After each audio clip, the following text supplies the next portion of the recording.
कैसे एक कमजोर से कमजोर बच्चा अच्छा मार्क्स उठा सकता है, उसके लिए सिर्फ एक ही चीज पे फोकस करना है, वो है रेगुलरिटी। एकदम कंटिन्यू पढ़ना। अभी क्या है कि एक बात हम बताएं कि यदि हम कहीं भी यदि हम जरा सा भी खोदना चालू करें, लेकिन 2 दिन खोदे उसके बाद बंद कर दिए, कोई फायदा नहीं है।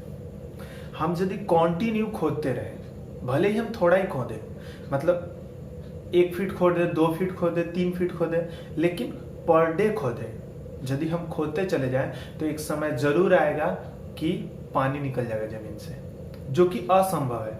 कि थोड़ा सा खोदने से क्या होगा, लेकिन कंटिन्यू, ये रेगुलरिटी बहुत ज्यादा जरूरी है। ये रेगुलर जो नहीं करेगा कुछ नहीं होने वाला, ठीक है। तो रेगुलरिटी बहुत ज्यादा जरूरी है।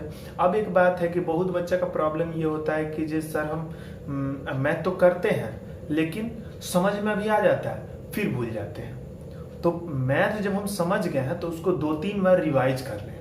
2-3 बार रिवाइज कर लिए, अब वो कभी नहीं भूलेंगे। फिर भूल रहे हैं, फिर 1-2 बार रिवाइज कर लें, तो इससे 1-2 बार रिवाइज करने से क्या होगा कि टोटल क्लियर हो जाएगा। अब एक बार यदि क्लियर हो गया फिर उसके बाद दिक्कत नहीं है। अब बात एक और है कि अब परीक्षा करीब आ रहा है ना, तो एक चीज ध्यान रखना चाहिए कि सबसे पहले ना हम रेगुलर पढ़ने बैठे। बच्चा का यही दिक्कत है, शाम को यदि बैठा तो बोलेगा कि जे शाम को अभी क्या पढ़े, कल सुबह उठ के पक्का पढ़ेगा। और सुबह उठता है तो सोचता है कि जे अब आज नहीं कल पढ़ेगा, लेट हो गया उठने में। तो ये सब बहाना करके कोई लाभ नहीं है। करना यही है कि पहले पढ़ने से पहले पढ़ने बैठना पड़ेगा। ये सच्चाई है। पढ़ने से पहले पढ़ने बैठना पड़ेगा, और पढ़ने बैठने को पहले आदत डालना पड़ेगा। और वो इतना जल्दी नहीं होगा, उसमें कम से कम 10-15 दिन लगेगा। तो आपको ऐसा लगेगा कि जो 10-15 दिन हम क्या किए, कुछ नहीं किए, लेकिन अगला 10-15 दिन के बाद जबरदस्त तैयारी होना शुरू हो जाएगा। बस यही चीज ध्यान रखना है। करना क्या है कि सबसे पहले तो आप टारगेट बनाइए कि पर डे हम कुछ ना कुछ करें, और लेके बैठे, बुक को लेके बैठे, ठीक है। अब हम मैथ को ही यदि ले लें तो मैथ में कैसे तैयारी होगा वो थोड़ा सा हम बता रहे थे कि मान लीजिए हमको मैथ का तैयारी करना है, तो मैथ में हम सबसे पहले ये टारगेट करें कि कौन से लेसन हमको इजीली आता है। मान लीजिए 1 लेसन है, तो 1 लेसन हमको, अब 1 लेसन में है टोटल 100 सवाल, 100 सवाल है। अब 100 सवाल आपको आता नहीं है, ठीक है। तो आप जब पढ़ने बैठते हैं सोचते हैं ये चैप्टर हमको आता ही नहीं है, तो कैसे बनाए? नहीं, ये नहीं सोचना है। ये सोचना है कि इसमें से कितना आता है। हो सकता है कि हमको 2 ही आता हो, 2 ही बनाएंगे, ज्यादा नहीं, 2 पहले बनाएंगे। 2 बना लिए, फिर तीसरा को ट्राई करेंगे। बनाएंगे नहीं, ट्राई करेंगे उसको। अब वो गलती भी हो सकता है, सही भी हो सकता है, पर ट्राई करेंगे। ये ट्राई बहुत ज्यादा। यदि हम 100 क्वेश्चन में से 2 बना दिए तो हमारा 98 बच गया, तब हमारे लिए 98 ही है ना। फिर अगले दिन जब बैठेंगे तो क्या होगा, फिर देखेंगे कि इसके बनाने के बाद 2 और हमको समझ में आ रहा है, तो हमारा और 2 कम हो जाएगा, तो अब 96 हो जाएगा। तो ये दिन प्रतिदिन घटते चला जाएगा, ठीक है।